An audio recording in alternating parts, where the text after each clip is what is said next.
back to the West London Sport QPR podcast for the final time in what has been an eventful but very challenging 12 months for the club and supporters. Given the large number of games coming up between now and the new year, and I'm refusing to use the old thick and fast line, we thought it'd be good to wrap it up here for 2023 and look ahead to the festive fixtures. I'm joined as always by Kevin Gallen, and if you've been watching Sky News over the last week or so, Christmas music and charts expert Paul Stokes, who in his day job hangs out with the cool kids at BBC Six Music. Afternoon, lads. Afternoon. Right, let's start ahead, with the disappointing result at Sheffield Wednesday, a game that Rangers led in for 86 minutes and should really have closed out, and there's two very good chances to win the game late on, and then hit by a sucker punch 95th minute winner and leave with nothing. It was lads, I'm assuming you both, I know you both watched it kind of remotely. What were your takes on what you witnessed over the kind of 97 minutes and what went wrong? I mean, it's got to be one of the results. I think it's that, having turned the corner in terms of defeats, that result was so crushing to see come up, and it just kind of, how have we managed to be leading for that long in a game, having seemingly got some confidence back as a squad, and then just to not to get the draw, but to lose was really. I don't know. I felt we played a little bit into their hands. I think you're at home, a team that are definitely going to sort of are in trouble like we are. You're at home, and at the end of the game, they're just going to come and press you. And I think we perhaps could have maybe the game management, as they like to say, wasn't there in the last sort of 20 minutes of that game, where we could have just kept the ball a lot more, been a possession side, and try and stifle them. I think we let them hit the long balls and really put ourselves under pressure in a way that surprised me a little bit. Kevin? Yeah, I mean, watching the first half, it was quite controlled. There wasn't really much going on for both teams. We went into the lead, and then we started the second half all right. And it's always like moments in matches that you look back on, and Field's got a really good chance to make it 2, really good chance, and you are thinking you decide for just put your foot through it and really test the goalkeeper. I mean, then they get a little bit of a lucky goal because he sliced it, but the pressure was coming. And then, as Paul said, the game management at the end with the last goal, with the second goal. I mean, Kakai had a half decent chance where you either cross it or you shoot, and he didn't either. It was like I don't know. And then the poor goal at the end where it starts off with Willock and Chair and that down that left-hand side, left back area. You really just got to put your foot through it, and put your foot through it. Get 50 yards up the pitch, they'll probably regain possession. But then you're 20 yards further up the pitch, you're a little bit more organised. They mess about, they get given a corner, and then Barry Bannon, who everyone knows is left foot and has got a really good left foot, Illy's Chair's got to show him the line onto his right foot. It has to. I mean, it's basics of game management and game intelligence, where this player who's been around for so many years, he's all left foot and he's got a quality left foot, and he manages to put in a really fine cross at the end that we don't defend at the back post. And then, fair play to Sheffield Wednesday. They capitalised on that, on those couple of mistakes, and from being 1-0 up with like 5-10 minutes to go to then lose 2-1. And we talked about this last week, Ian.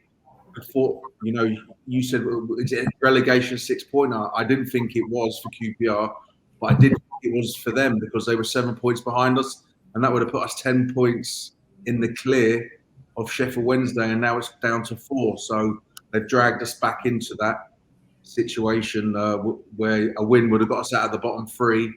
And that's like a really good psychological boost, not just for the team, but for the supporters going into the Christmas period when you're out of that relegation zone. So, the last 2 performances haven't been great, and they've only produced 1 point. So last two games have been disappointed points-wise and performance-wise. Yeah, because I mean, at one stage there, just like I took the I did check the league table as it stands, and they're up to 18th, and you sort of go psychologically at that bottom three. It's a kind of a real kind of mood lifter, for want of a better phrase. It did feel like, I remember thinking, like, they do need a second goal here, because they were letting Sheffield Wednesday were back into it. I mean, they never looked like scoring, to be honest. They kind of, the crowd were getting frustrated, crosses were going into the stands. They just never really had any quality. And then, there it is, the ball's put on a plate for Sam Field, and just put your laces through it, and kick it straight at the keeper, and then they go down the other end and score straight away. It's the ultimate sucker punch. But then you just think, well, okay, well, don't lose the game. And then, sometimes we want to see pretty football and that, but sometimes you just got to do the basics. Just lump it upfield, get rid of it, Rose Ed. Don't lose the game. And they've thrown it away, really, I thought. But I mean, we touched on it off screen, Kev. I mean, there was a few changes made, and he tinkered with the system and the formation throughout the game. Which on one hand, he's got most things right, Cifuentes, you have to say. Perhaps didn't get it all right this time, but I do think I can see reasons why he did what he did, but it just didn't work. Yeah, I mean, it's all in hindsight, isn't it? We win that game 1-0, and he's back to doing everything correct. You lose it 2-0. Well, I'm a big believer to get your best players on the pitch as often as you can. Try and get into a lead, and then take them off and give them a rest. Give them 60, 70 minutes, and then bring on reinforcements. Maybe he's looking at this Christmas period where the games, Saturday, was it Saturday, Tuesday, then boxing? Well, yeah, Saturday, Tuesday, then 29th. I'm looking at it, and there's so many games, and it is a tough period in the Championship, because there's so many games in such a short space of time. So he might be just thinking saving legs a little bit, but in the end, it hasn't. It's sort of backfired a little bit, because we haven't got the points that, going into the Plymouth at home, Sheffield Wednesday away. You're thinking you take 3 points at Plymouth, you get a draw at Sheffield Wednesday, and then the whole game, and you're looking at 7 points in 9 in a week, and that's really good going in wherever you are on the table. But those 3 games, we've come away with 4 out of 9, and we're a little bit disappointed because 10 men against Plymouth. I think you can nick this, and then you go 1-0 up with 5 minutes to go against Sheffield Wednesday, who, by the way, I didn't think were a great team. I mean, looking back at the match, it was actually a very boring match for me, watching the first half at home. And I thought, if you nick this 1-0, then you're well on the way going into that Christmas period with confidence and out that relegation zone. And we've got really 3 tough matches coming up in the next week or so. So I'm sure the manager will be disappointed. The fans are disappointed. The players will be disappointed because, like you said, we're 1-1 with a couple of minutes to go. They'll probably come off disappointed. But you see the game out and you take a point and you say, well, we've taken a point. We've kept them 7 points below us and we haven't. Yeah. To lose it's very disappointing. Yeah. I mean, there was some positive, I thought, out of the game. I thought Kenneth Powell was really good, actually. He had a really good game. Probably his best game of the season. I thought the 2 centre-backs, by and large, were good, Dunn and Clark Salter. I thought they played all right. I don't mind. I mean, mixing it up the centre-backs, I don't think it's been too detrimental. The last 2 games, I think Dunn's played both games, but Clark Salter and Cook have both, when they come in, they've done all right. I just think, I didn't mind. I can understand what he was doing. He started Sinclair Armstrong because he wanted him and Smith up front with their pace to get behind, a team that plays a high line on a big pitch. He played Dixon Bonner because he wants better ball retention in the middle of the park.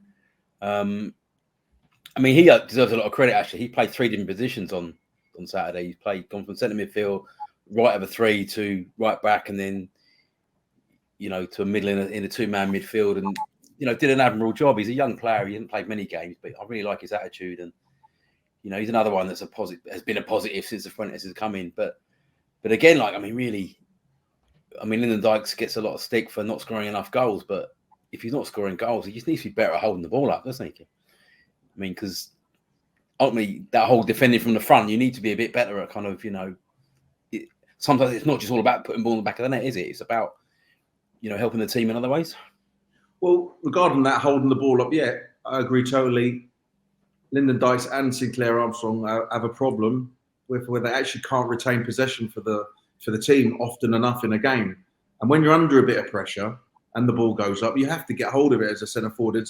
There's always some stage where, you know, coaches say, well, he can score. But if the centre forward don't get hold of the ball when it comes up, you're never going to get up the pitch to score a goal. So you have to, at some stage in a match, get hold of the ball, link play up, and then the whole team moves up the pitch to then go and create a goal. And that is something, you know, watching that was very highlighted on Saturday, where, you know, Sinclair Armstrong wants to run in the channel all the time, but there's sometimes the ball ain't there to run in the channel. You have to get hold of the ball and link it to the midfielders. And then Lyndon Dykes is, I have to say, he's very, very good at flicking the ball on, but if you're the last man and you're flicking it on to no one. You have to really back into that centre half, try and get hold of it on your chest, or try and nod it down to a midfielder, or the centre half doesn't get a clear header. The centre half, you back into him and you sort of half bully him, you have a little wrestle up with him,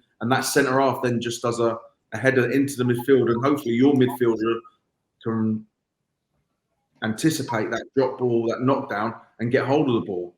So it's not all about flicking it on sometimes, because sometimes you're just flicking it onto no one. You've got to make sure that centre half don't get a clear header, and then your midfielders can come in and nick the ball and play from there. But that's definitely something the team needs to improve on, and the strikers need to improve on, is ball retention when the ball comes up to them.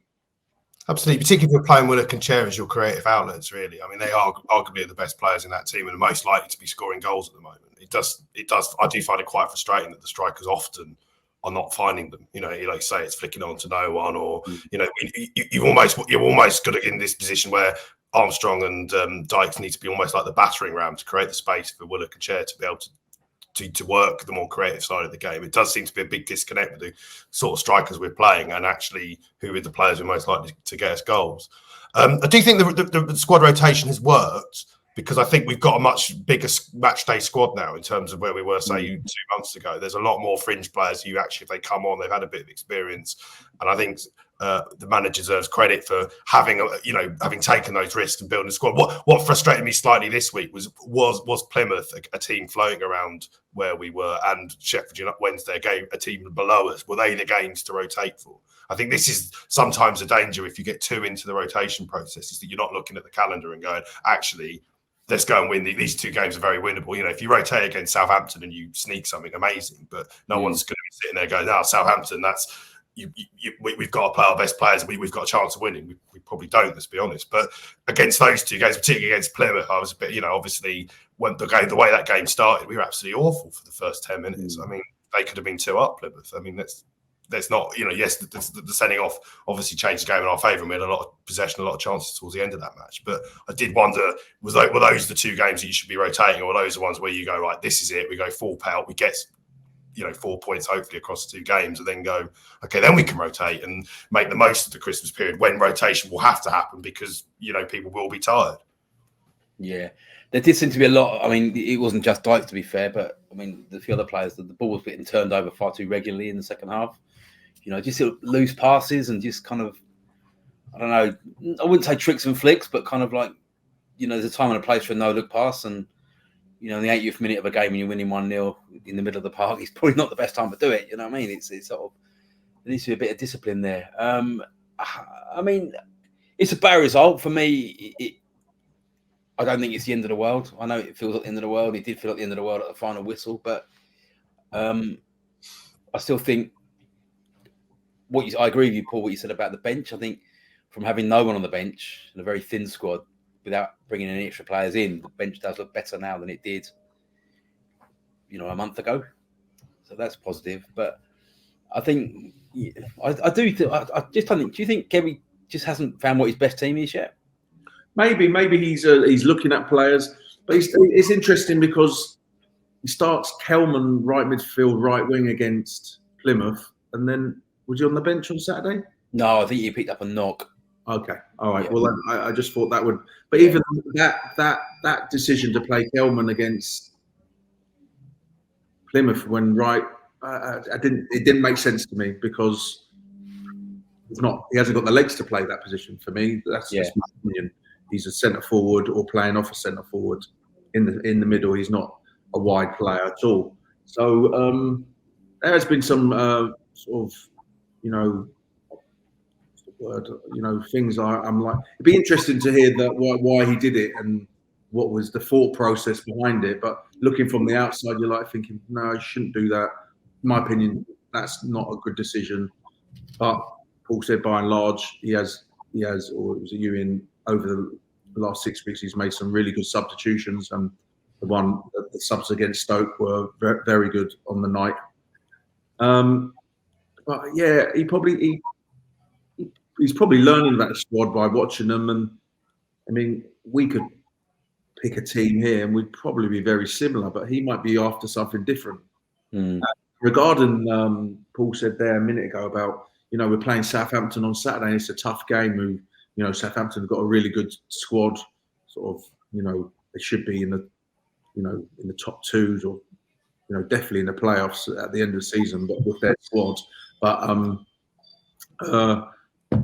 if we can nick a point against Southampton and then beat Millwall, would we be saying, 1-1 against, nick a point against Southampton and make sure we beat Millwall, because Millwall are 2 points ahead of us and they're in the mix. They're not having a great time. And will the manager be having his eye on that, as in rotating or resting his better team for the Millwall game? It'd be interesting to see what team and formation he puts out for this Saturday. How much do you think his lack of experience of this Christmas period? Because he said himself, the league in Sweden sort of finishes now because it's just snow, 2 foot of snow till March or whatever. And so as a coach, he's never managed over this, which a lot of European coaches just haven't, because we have this crazy period where you play, Monday, Tuesday, Friday, whatever, over Christmas. How much do you think that might just be daunting him? He looks at that and thinks, I've got to change it around. I just remember when Paulo Sousa was the manager of QPR and came in, and he had a similar thing. I remember away at Charlton, there was a lot of rotation when we'd actually been on an okay run, I seem to recall. And it was like, is this a fear as a manager coming in who's not used to this sort of run of games and going, right, I've got to change everything, because this doesn't make sense. This from the sports side point of view doesn't make sense. Whereas perhaps from our perspective as people watching the matches, you sort of go, just get that run, try and get through Christmas. Yeah, I mean, this will be something new to him, but I'm sure he'll be getting a lot of advice from the sports scientists and people around him. But I mean, everywhere in Europe they have a break, and in this country it gets even more intense. And as supporters and fans, I don't think we'd have it any other way, would we? It's brilliant, isn't it? But as a player, was it like though? Was it like you just like you just focus. You don't really have a Christmas. Christmas is just another day. You go in the morning as well, usually training. Sometimes they give you the day off, but you go in the morning, train, and half an hour, 40 minutes, bit of fun, and then there's basically see you tomorrow. Or one time we actually played Plymouth away on Boxing Day, which was unbelievable. I think we met about 5 o'clock in the evening, trained for half an hour, 40 minutes, and then travelled down to Plymouth Christmas Day, which was a bit strange, but it was a good laugh. Do you know what I mean? But yeah, this will be a new thing for the manager because, and the intensity of the matches and the big crowds over the Christmas period. And it'd be interesting to see what's he going to do. He'll obviously want to be. He's got eyes on though, but is his real eyes on the Millwall game? Because what is it? We got Southampton, Millwall, Ipswich. Yeah, I mean, there's some. That is like three tough games. Not only the Ipswich and the Southampton game where Ipswich are flying and Southampton are want to get into them promotion places, and then you got a London derby, Boxing Day, and maybe. Is it a 6-pointer already? I don't know. But one thing QPR cannot do is lose to Millwall on Boxing Day, because they're 2 points ahead, and that would make them 5 points ahead. You know, a draw would be a better result for QPR on that day than for Millwall. And then we've got Millwall again in the end of January as well. So, yeah, it's interesting to see how he will cope and what he will do. But I would say there will be a bit of squad rotation. But I'm really sort of interested to see, will he play what we think is QPR's strongest team. We don't know we don't know what he thinks is QPR's strongest team. But if we were to pick a QPR team now, we and the fans would probably, you know, maybe one player. We could sort of pick what we think QPR's best 11 is to start. So we'll have to see. Yeah, I mean, I suppose we just to play devil's advocate, I suppose we can't have it both ways. I mean, this team's been butchered by injuries for the last 18 months.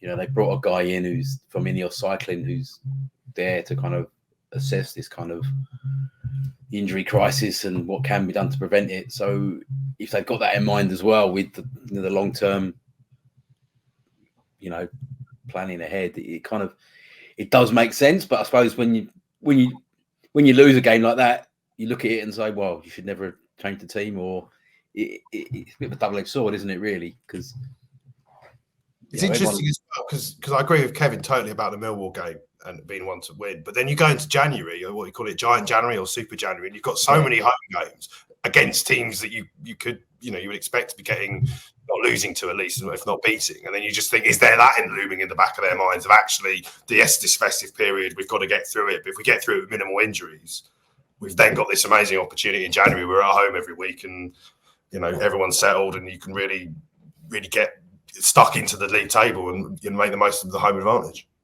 Yeah, I don't think you can be looking like that, though. I just think you just have to take every game and think, well, you'll get something out of this. I think once you start looking ahead and going, well, if we win this, I think that come back to bite you. I just think it's an old cliche, isn't it? You know, take each game as it comes. But I think the manager can look ahead, but he can't let the players know that he's looking ahead. Yeah. And he has to concentrate with the players.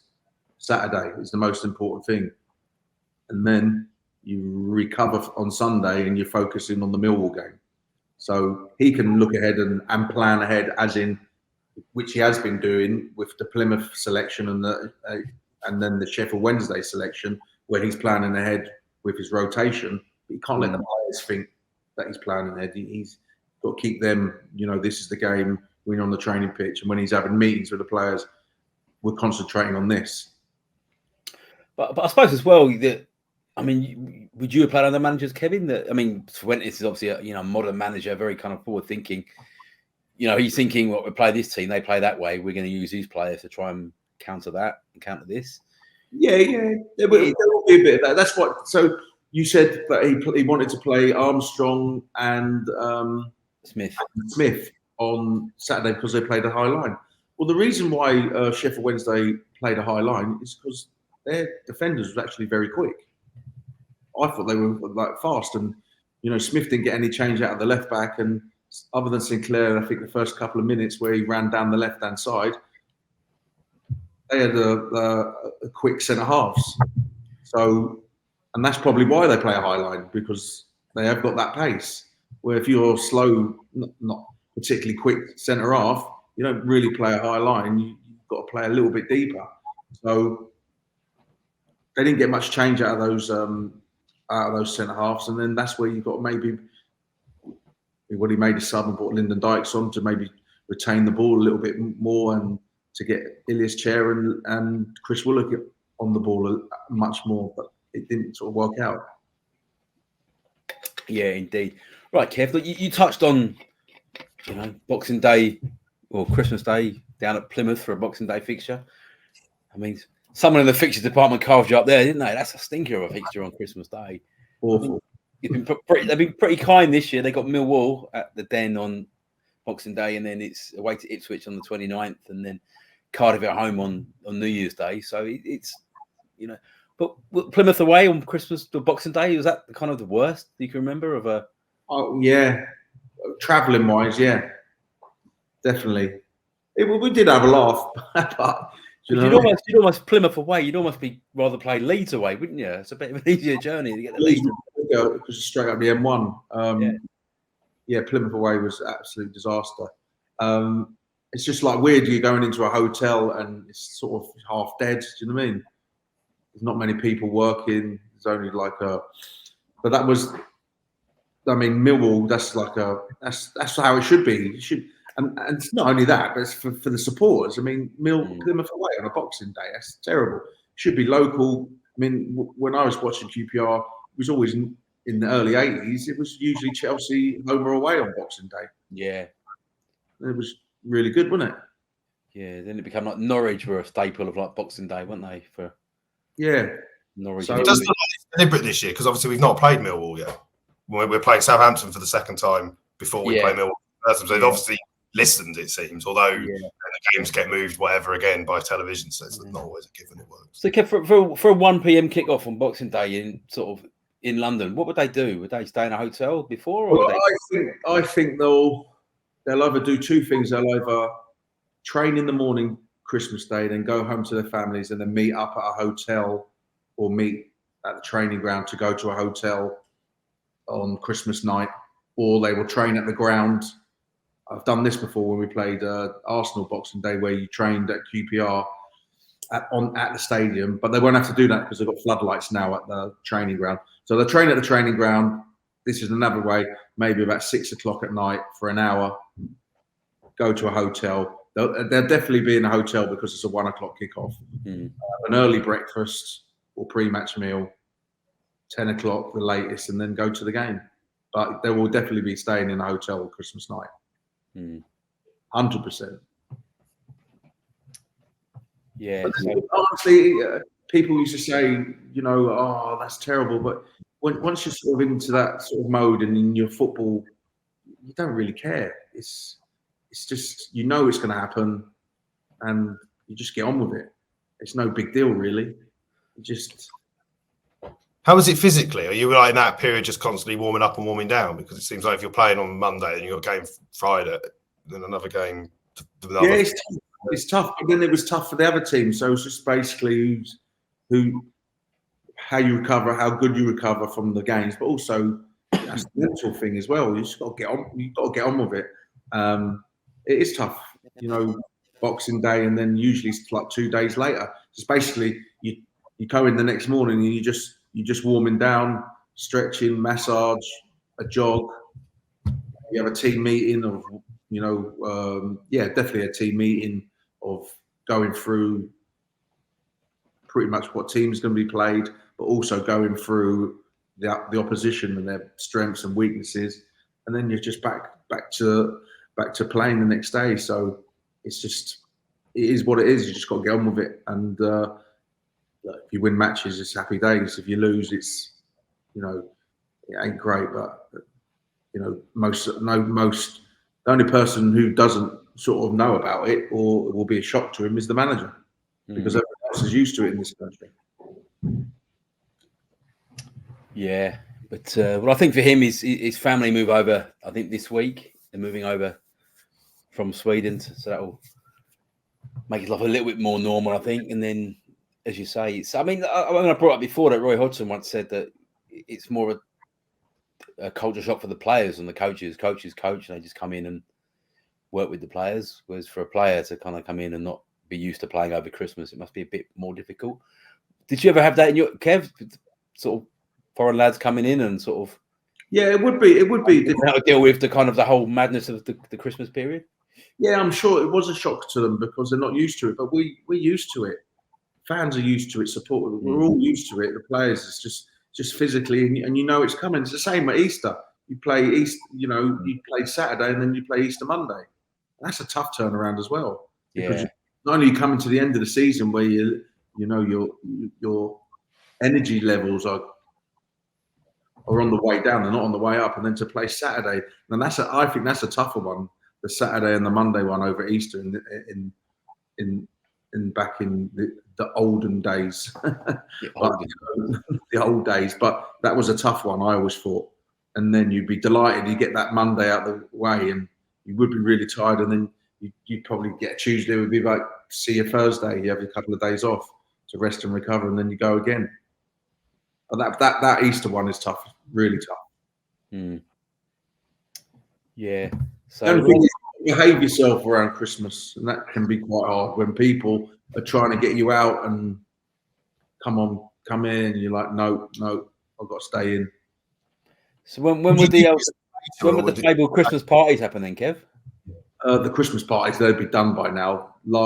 They'd be organised for the first week in December. If there was like a Saturday to Saturday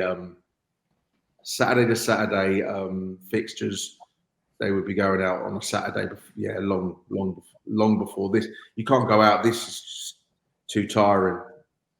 I mean, I tried it. It didn't really work out well for me. I had to go, but I learned my lesson. I learned my lesson when my dad seen my forehead sweating really profusely in warm up. I went, oh my God, he's the only one who's noticed. So any fabled stories you can tell about Christmas parties for a family audience? Well, I remember we used to go. It was always quite funny. We used to go out for a meal. I remember we were out for a big Christmas meal. I was talking about this the other day, and it's just absolutely childish. And I remember just we were sitting, massive table, must be about 30 of us, and we're having Christmas dinner. We was at that thing for school dinners, and we all had school uniforms on. And I think Birch was sitting next to me, and Marcus Bean was down the far end, and everyone said before, no, we're throwing food. Yeah, no throwing food. So I'd say, Birch, come on, let's throw this Brussels sprout over there, and keep our heads down and pretend no one sees like that.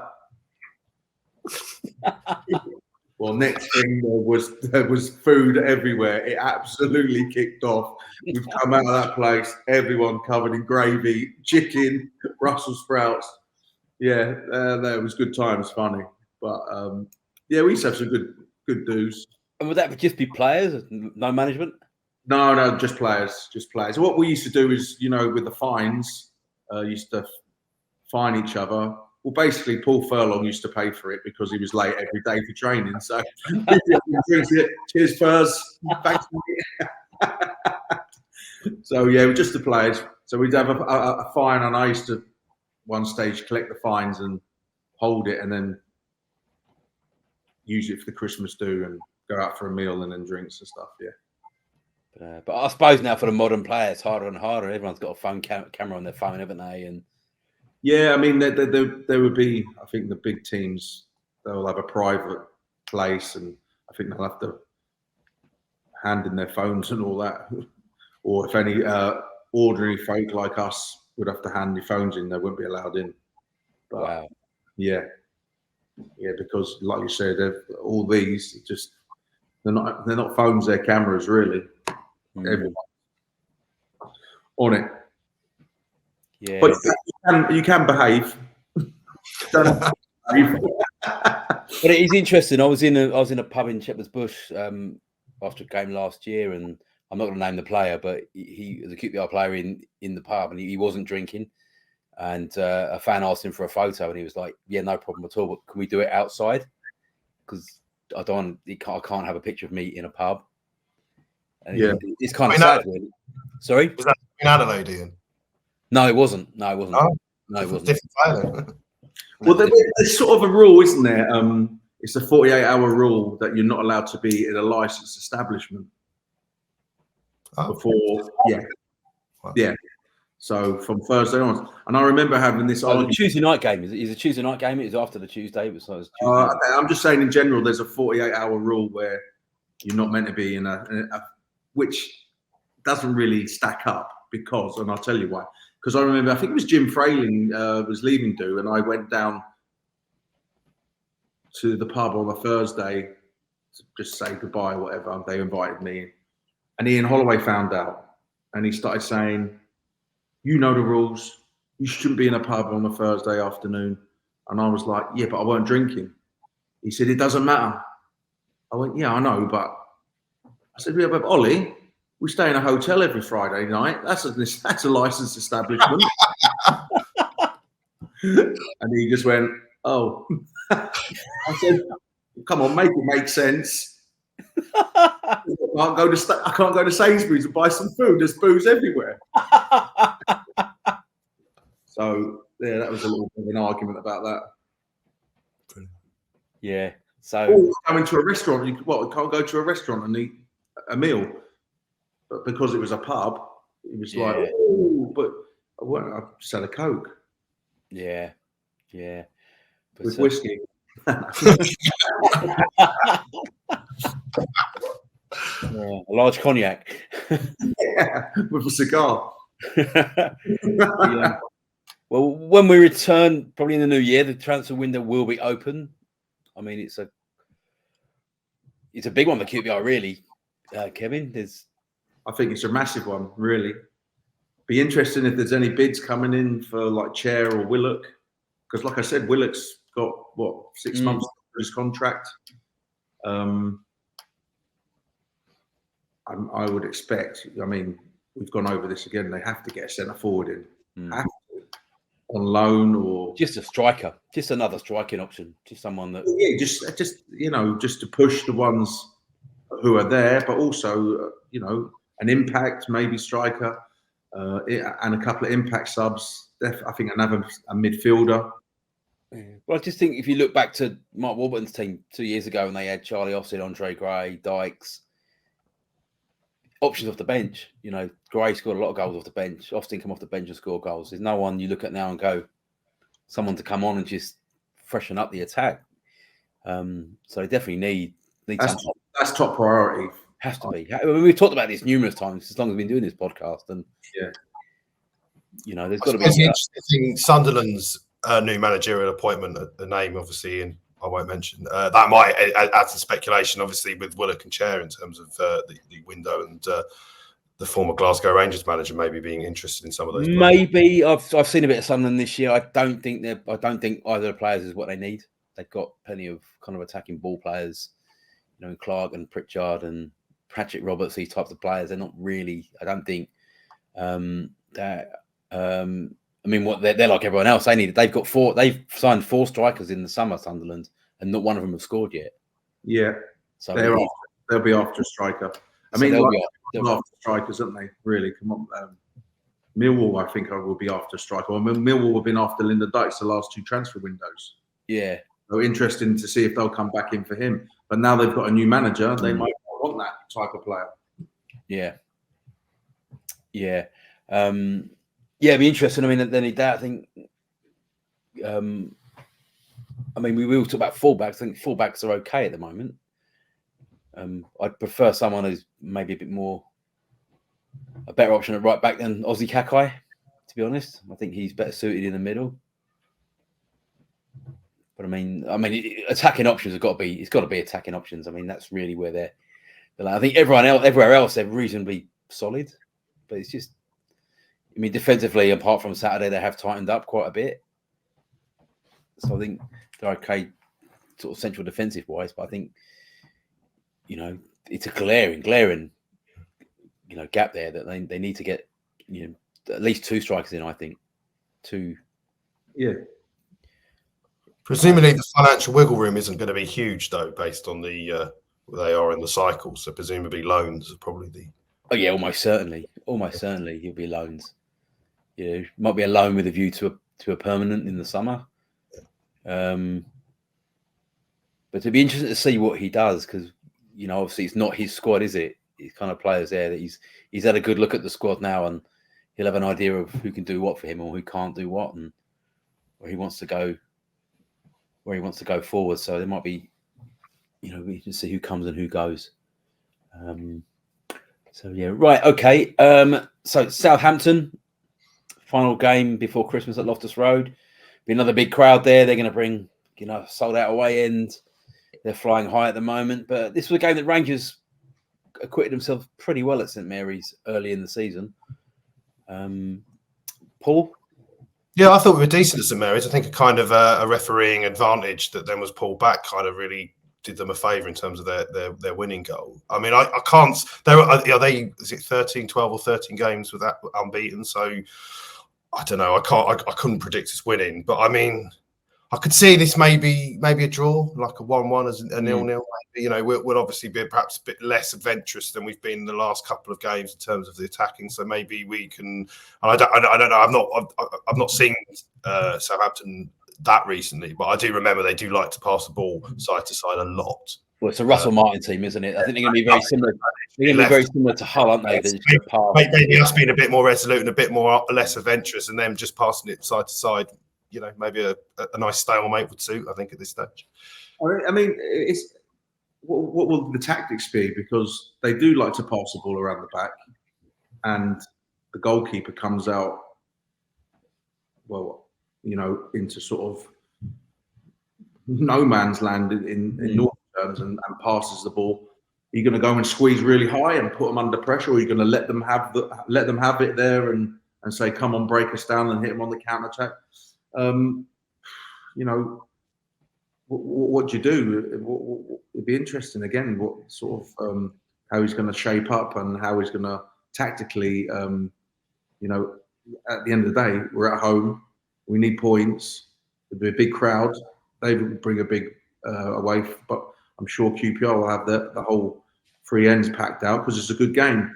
Ex-Premier League team from last season. Are we going to go put it right on top of them, or are we going to let them have the ball? And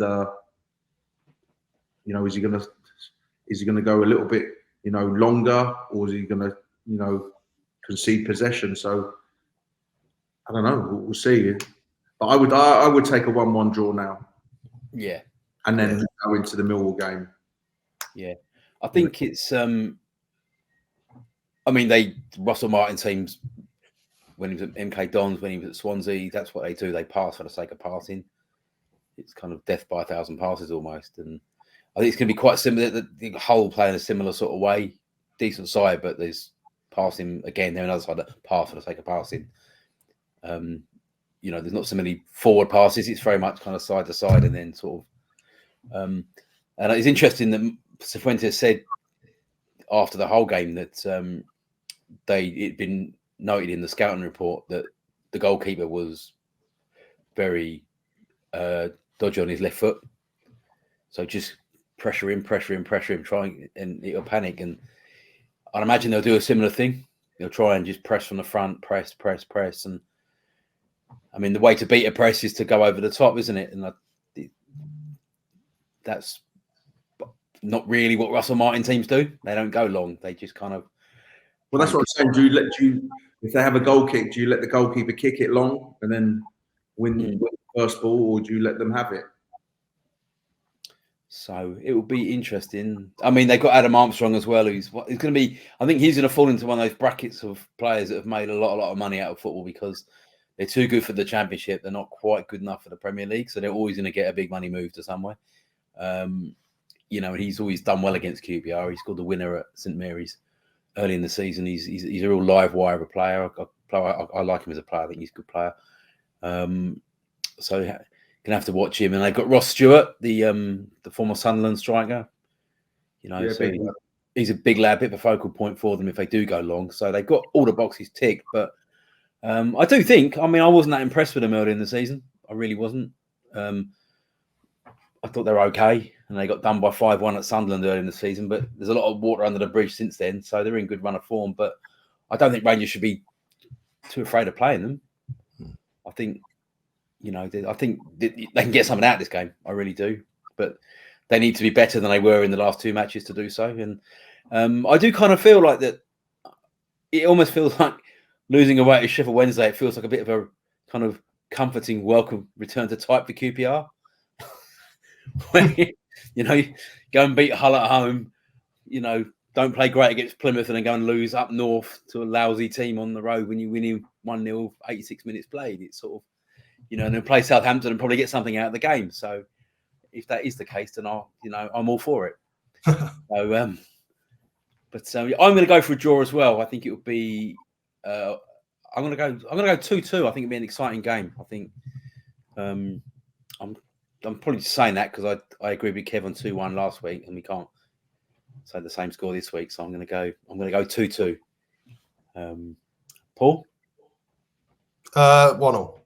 1-0. Okay. So Draws all round. Right, okay. Well, gentlemen, thank you very much for your time. Thanks for joining us throughout the year. Much appreciated. And have a lovely Christmas. And we shall see you all in the new year.